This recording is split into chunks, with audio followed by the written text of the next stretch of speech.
Halo dan selamat datang di channel Hobi Kita. Di video kali ini kita kedatangan tamu. Ada dua cewek, yaitu Cindy sama Lisda. Cindy yang sama aku ya, yang rambutnya panjang. Yang Lisda aku nggak tahu rambutnya panjang atau pendek, karena pakai kerudung. Buat yang baru pertama kali mengunjungi channel ini ya, channel ini isinya banyak cerita-cerita atau sharing-sharing aja. Mungkin ada beberapa tips yang aku tahu mungkin bisa improve dari permainan teman-teman untuk lebih baik yang menurutku ya. Tapi kadang-kadang ada beberapa teman yang nggak suka juga kalau aku bilang mesti gini mesti gitu, karena memang ya badminton tuh nggak ada aturan pastinya gitu. Selama kalian tuh nyaman mainnya ya udah gak apa-apa. Cuman ini aja sih, mengutarakan kebebasan berpendapat. Yang aku tahu sih, kadang ini aku seneng bikin kayak gitu karena dari sekian banyak orang yang nggak suka dibilang-bilangin, itu lebih banyakan orang yang suka dibilangin. Yang aku tahu sih ada beberapa temen yang merasa terbantu dengan beberapa tips yang aku katakan. Nah, kebetulan di sini aku ini kan jarang-jarang ya di grup ini ada main XD, dan XD itu ganda campuran ya. Dan biasanya itu kan cowok-cowok, ceweknya satu sama satunya cowok gitu. Jadi ceweknya dikeroyok tiga cowok, cewek satu. Nah, di sini kan kayaknya udah mulai rutin ya. Lisda sama Cindy main, jadi dua orang cewek, jadi mainnya bisa kayak gini. Ada di grup lain yang malah ceweknya dua, cowoknya dua, tapi mainnya cewek sama cewek, cowok sama cowok. Jadi adu gender, bukan main ganda campuran lagi. Nah, aku lihat permainannya Cindy sama Lisda. Dari cara pukulnya aku lihat bagus sih. Udah bisa tepat sasaran, tepat di tengah-tengah raket. Buktinya bunyinya itu keras. Bisa bunyi dor, berarti pas di tengah. Ya, tapi masih perlu banyak belajar, khususnya di footwork. Terus ini kan mainnya settingan masih di depan ya. Jadi aku belum tahu kalau mereka yang cewek-cewek ini mainnya mundur-mundur ke belakang tuh gimana. Caranya mundur terus di belakang dia ngasih bola yang bagaimana, itu aku belum tahu. Kalau aku menilai ya permainan depannya dua cewek ini, untuk cegat-cegat refleksnya bagus. Mungkin yang boloku Cindy perlu perlu dibiasai lagi ngambil itu pakai forehand. Jadi nggak gampang-gampang pakai backhand. Walaupun mungkin lebih gampang, maksudnya lebih deket tuh dipakai backhand, lebih apa ya, kayak lebih praktis gitu ya. Tapi kalau pakai forehand itu kita lebih banyak advantage atau lebih banyak keuntungannya. Salah satunya ya lebih keras. Kedua, kita bisa ngarahin lebih enak, lebih fleksibel gitu. Kalau pakai backhand, ya bisa aja keras. Cuman apa ya, lebih gampang ditebak sama lawan, karena kalau backhand menurutku pengembaliannya itu terbatas. Kalau forehand tuh masih nggak jadi nyemes terus diganti gerakan lain gitu, bisa dimanipulasi lebih banyak. Tapi kalau backhand enggak. Nah, mungkin ini ya, kalau belajar badminton itu biasanya kan dikasih bola terus kita mukul sampai tepat. Nah, aku lihat dua cewek ini kan mukulnya udah tepat, udah bener. Cuman kalau dikasih di di daerah yang ini, yang dia kepepet harus ngambil cepetan, tapi nggak mukul gerakannya itu nggak seperti biasanya. Itu kebanyakan mati atau ini nggak, arahnya nggak karuan. Sering yang Cindy juga ini bolanya di lob ambil di depan tuh, kalau jaga di depan sebaiknya jangan sering-sering ngangkat bola, jadi harusnya nurunin bola. Tapi waktu Cindy dapat bola itu diangkat dan banyak yang out. Nah itu mungkin perlu kebiasaan lagi ya. Kalau misalkan kita itu dulu di training ini, aku kemarin habis main kan ada sesi wawancara juga. Kemarin aku wawancara, omong-omong sih sama Cindy sama Lisda. Katanya dulu kuliah, di tempat kuliah ada ini kayak UKM badminton, terus diajarin sama senior bukan sama coach. Ya nggak apa-apa, asal seniornya udah bisa main bagus ya bisa jadi coach kok. Terus aku lihat gini, kalau kebanyakan ya, misalkan di sekolahan SMA atau SMP itu ada pelajaran badminton, itu pasti muridnya kan banyak, sekitar 30-an.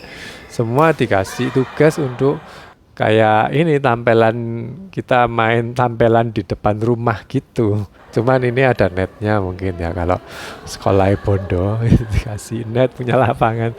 Tapi kalau kita main di kampung, di gang gitu, kan nggak ada netnya, terus main ya asal balik kayak badminton, awal-awal badminton yang priayi di Inggris gitu. Jadi cuman ngelung-ngelung no bola, pokok nggak mati gitu. Nah, kalau kita berubah dari biasa main kayak gitu, kan biasanya kalau di sekolahan tuh dinilai pokok bisa mukul bagus, ya udah bagus nilainya. Tapi kalau main itu totally different game. Jadi ada bola-bola yang kita itu nggak nyaman untuk ngambil. Terus karena kebiasaan pakai cara seperti itu, jadinya banyak bola out. Terus kalau kita mainnya di lapangan yang nggak ada garisnya atau main di depan rumah, itu mau mukul sekeras mungkin ke belakang, selagi teman kita yang di sebelah sana, lawan bermain kita itu masih bisa meraih atau menjangkau, ya dia akan kejar untuk berusaha untuk mengembalikan. Tapi kalau kita main sungguhan, kalau kita ngelob terlalu jauh, lawan tahu nih out, nggak ditampani, nggak diterima gitu. Nah, kan kalau kebiasaan main nggak di lapangan, kita nggak bisa tahu outnya itu seberapa, terus selebar lapangan gimana gitu. Nah, yang aku mau bahas sebenarnya, kalau udah bisa mukul bagus, tinggal geser aja badannya. Jadi gerakan tangan ini jangan dirubah-rubah. Yang dirubah itu lokasi kita. Geser kanan, geser kiri, tapi waktu mukulnya udah pas, udah pasti tepat gitu. Nah itu mungkin bayangan dari teman-teman yang baru ini nggak seperti itu main badminton ya. Jadi kalau ada bola yang misalkan biasa mukul, kalau kita berdiri di atas jam gitu ya, kita badannya, kepalanya itu di jam 12, kalau tangan sama kaki itu kan di samping, berarti jam 11 sama jam 1. Biasa kita mukul tepat itu kalau bolanya berada di jam 11 atau kalau orang kanan ya jam 1, terus setengah 1 mungkin ya yang ini sekitar itu jam 1, setengah 1, setengah 2 itu dibuat mukul enak. Tapi kalau dapat bola yang misalkan pemain kanan ini dapat bola di jam 11, nah bingung kan mau ngambil pakai apa ini. Nah makanya Cindy ngambilnya itu pakai backhand. Terus grippingnya aku nggak tahu dia pakai grip apa, yang pas yang kayaknya sih nggak bener, jadi sering mati. nggak tahu pakai gripnya mungkin nggak dirubah. Jadi kalau pemula ya, buat pemula, grip kita megang raket itu ganti-ganti, banyak sekali macamnya. Tergantung kita mau kasih pengembalian yang bagaimana, arahnya bagaimana, mau keras atau enggak, itu diatur juga dari grip. Tapi yang paling banyak dipakai memang ya ini, yang grip yang biasa, yang kayak orang salaman itu. Itu udah basic sih, forehand grip. Nah, kembali lagi ke pukulan yang jam 11 itu tadi ya. Kalau memang susah ya, aku kemarin saranin ke Cindy, coba kaki kanannya disepakkan ke atas atau agak atas samping ya, jadi ke kiri gitu. Jadi nanti buat bantu dorong badan supaya ke kiri, tapi tangannya itu mukulnya ngayun kayak yang tadi yang di jam 1, tapi kan berhubung badannya yang miring, jadi bisa ngambil di jam 11 dengan gerakan tangan yang sama.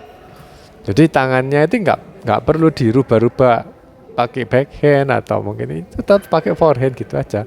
Kayak kamu tahu ini nggak, kucing kucing yang di toko-toko itu loh. Nah, yang kayak gini loh, tahu kan? Kalau kalian lihat kucing itu kan engselnya ya cuma satu aja, jadi tangannya ya cuma gitu aja kan. Nggak bisa gerak ke kiri, nggak bisa gerak ke kanan. Badminton tuh kalau buat pemula gitu aja mainnya, nggak apa-apa. Jadi yang berubah tuh kayak kucingnya nanti digeser kiri, geser kanan gitu.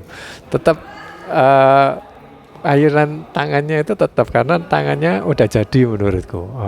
Cindy sama Lista itu lebih ini bagus sih, udah bagus. Bahkan kalau di depan juga keras.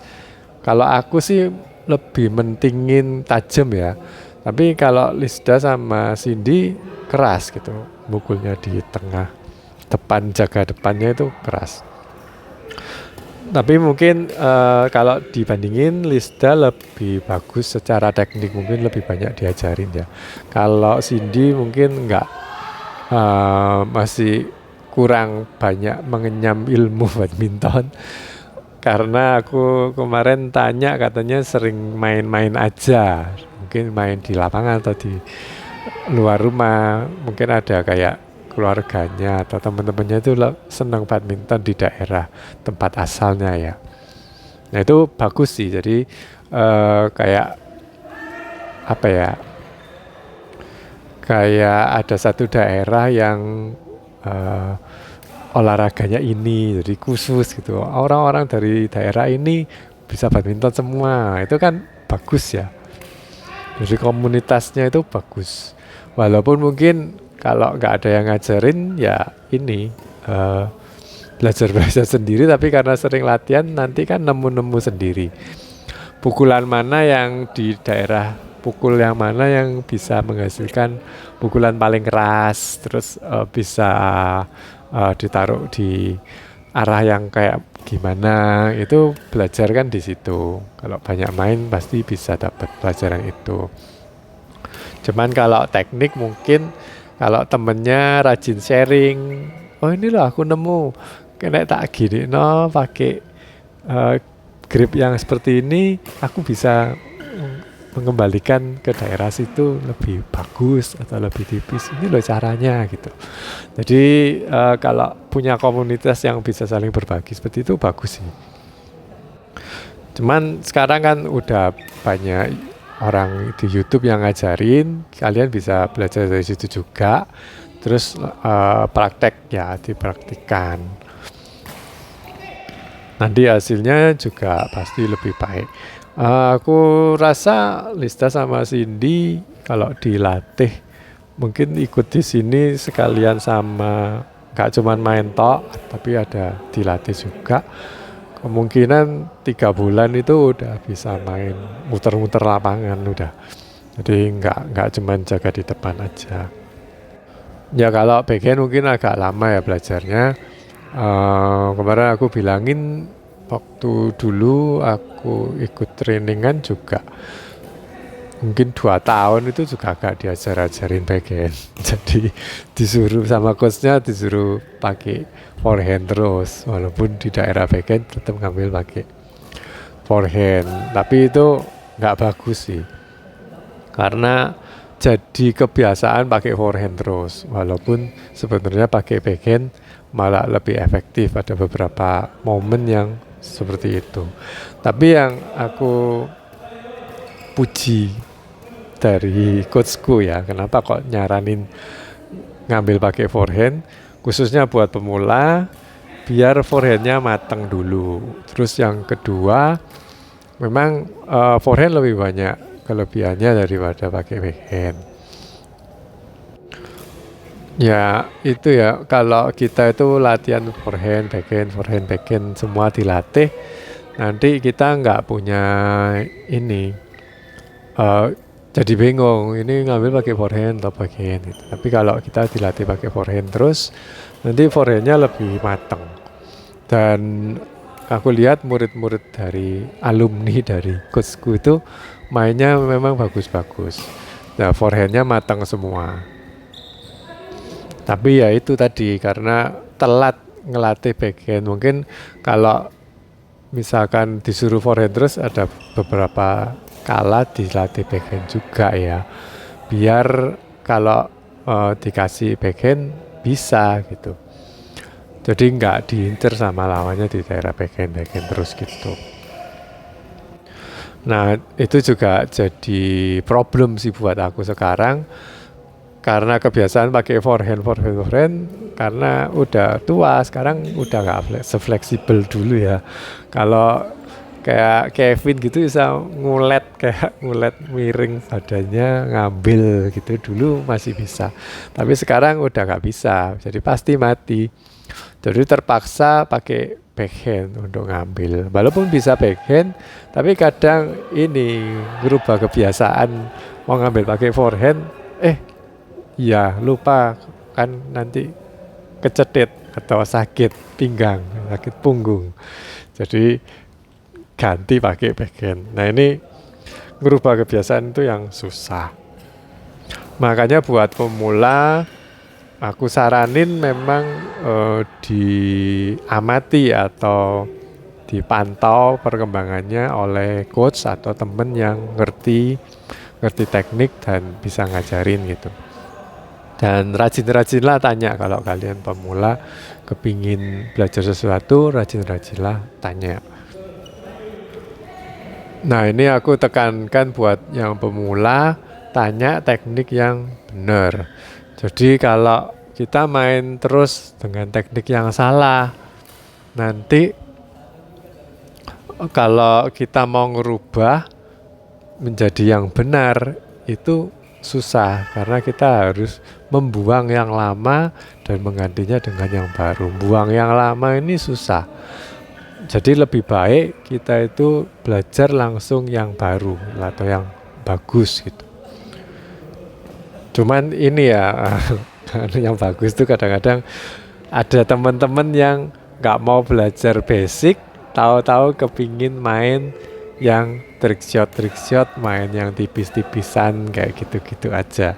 Tapi untuk ngelop, kalau dibutuhin itu kan harus ngelop tuh udah yang paling utama. Itu namanya buang bola untuk rescue mission. Itu kalau ngelop aja out atau arahnya salah, nanggung, nah itu mati. Jadi harus, ini basic itu ngelop, smash, ngedrop shot. Udah, itu dilatih itu dulu, basicnya harus kuat. Nanti kalau mau backhand, kalau nge-net itu nanti yang kedua. Jadi kalau kita dikasih net, ngembaliinnya nggak net kan juga bisa, pokoknya ngelop aja dulu. Terus kalau kita nggak bisa backhand, kita ngambil pakai forehand kan bisa. Jadi udah cukup, bisa main ngelop itu kan forehand, terus smash sama ngedrop shot. Drop shot nanti kan di net, ngasih ke net supaya lawannya nanti maju atau ngelop lagi. Kita tinggal serang-serang aja. Udah 3 kombinasi itu udah yang paling kuat sih. Basic untuk main badminton langsung dapat sertifikat boleh main boleh main di grup apapun karena udah bisa 3 bulan itu. Kadang kan ada ya grup-grup yang ini yang isinya orang-orang yang dengki orang-orang yang kepingin main sama teman-teman yang bagus-bagus tok, terus yang nggak bagus kayak diskriminasi, terus nggak diajak main atau mungkin ya tahu sendirilah kalau ada yang nggak bisa itu biasanya kan digituin di grup lain ya, bukan di sini. Kita mah baik-baik kok orangnya. Soalnya sepi ya ono sopo gak popo main ndek gini.